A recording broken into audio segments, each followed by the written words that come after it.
Littering is a hate crime. Oh, God!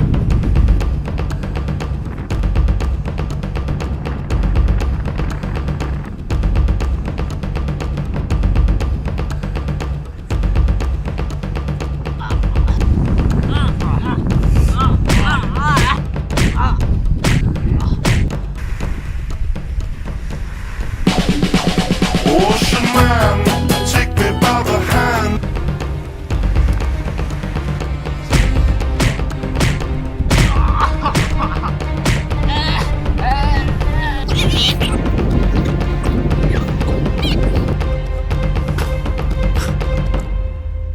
Littering is bad, kids.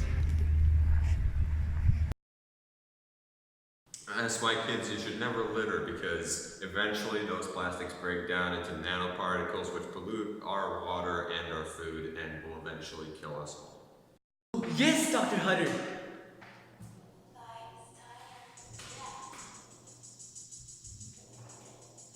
Michael, did you even hear what I said? Yo, what you saying, Bo? Were you even paying attention? Bo, what do you mean? I always pay attention, but to important stuff, though. You know what, Michael? I'm really tired of your attitude. You never pay attention, you come late, you never do your homework, and you don't even listen. So you know what? You can get right out. Hey, yo, let's go. Early dismissal.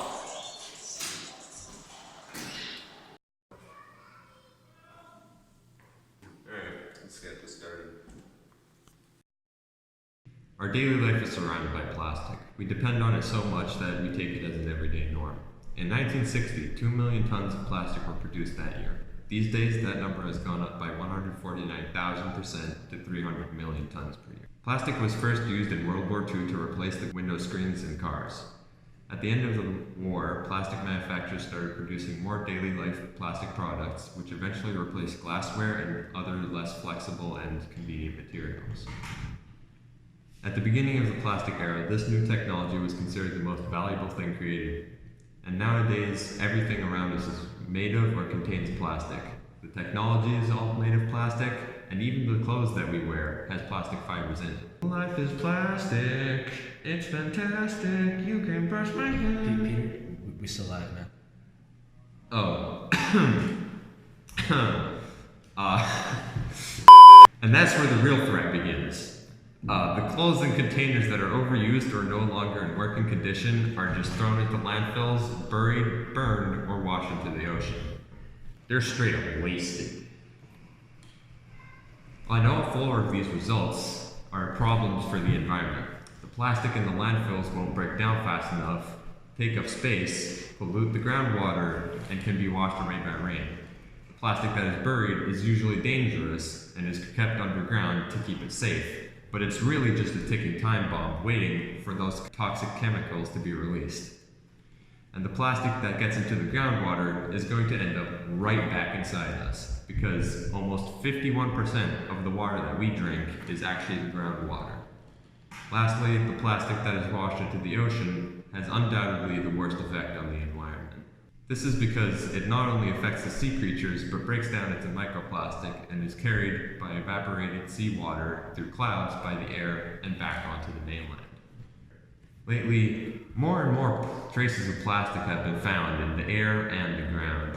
According to research conducted by Daoni Allen from Ecolab and the School of Agriculture and Life Sciences in Toulouse, France, a daily rate of 365 microplastics per square meter is falling from the sky of the Pyrenees Mountains, which is technically a plastic-free zone in a 60-kilometer radius.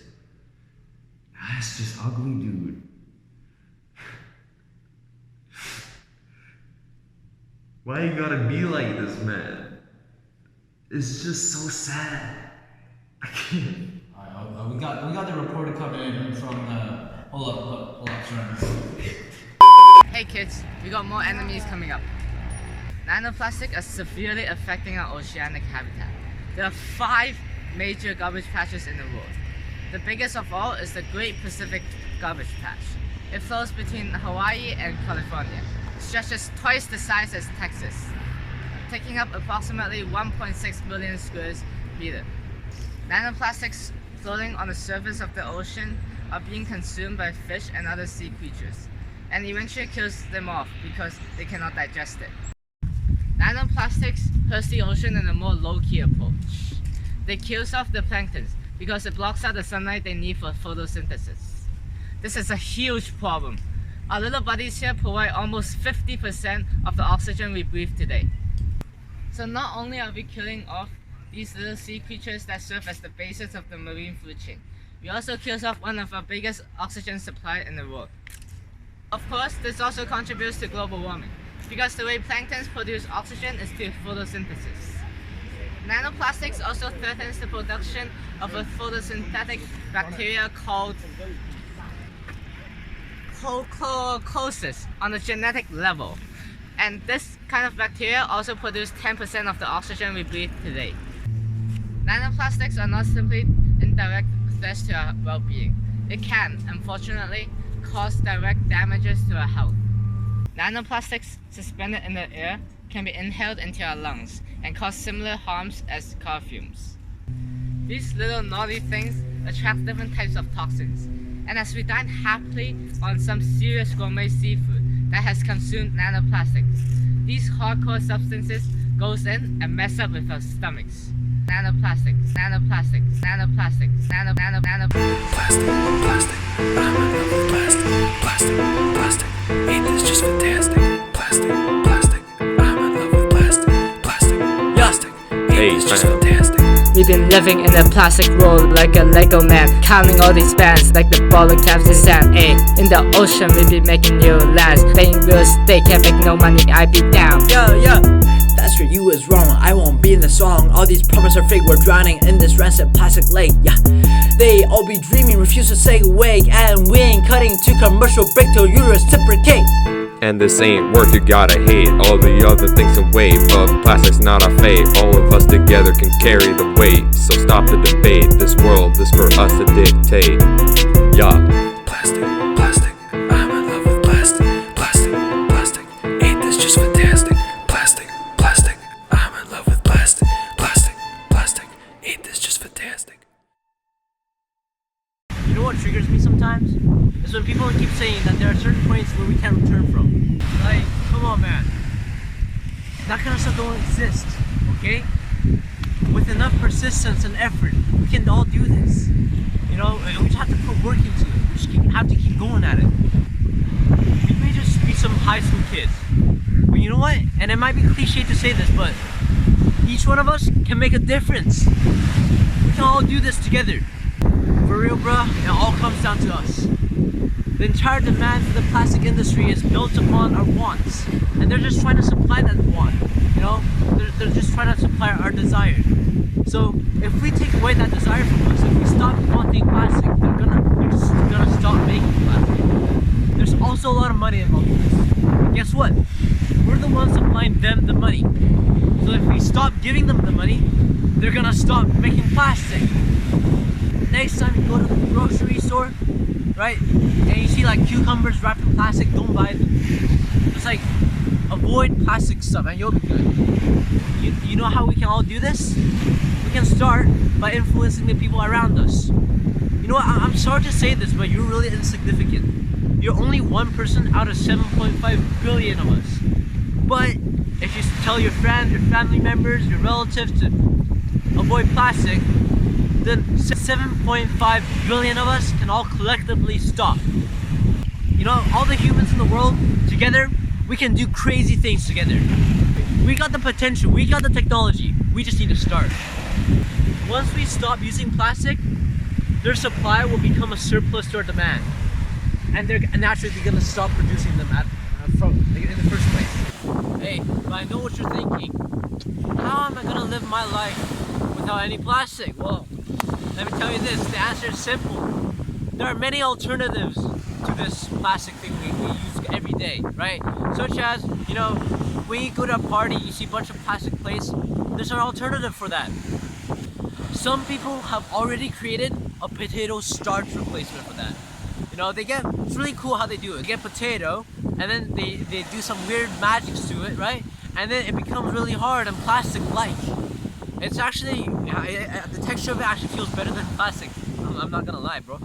But in the end, it's biodegradable. So if you throw it into the ocean, right, it ain't gonna hurt nobody, because all the bacteria are gonna eat it away. It's not gonna harm anybody. It's not gonna harm anything. It's good for nature, you know.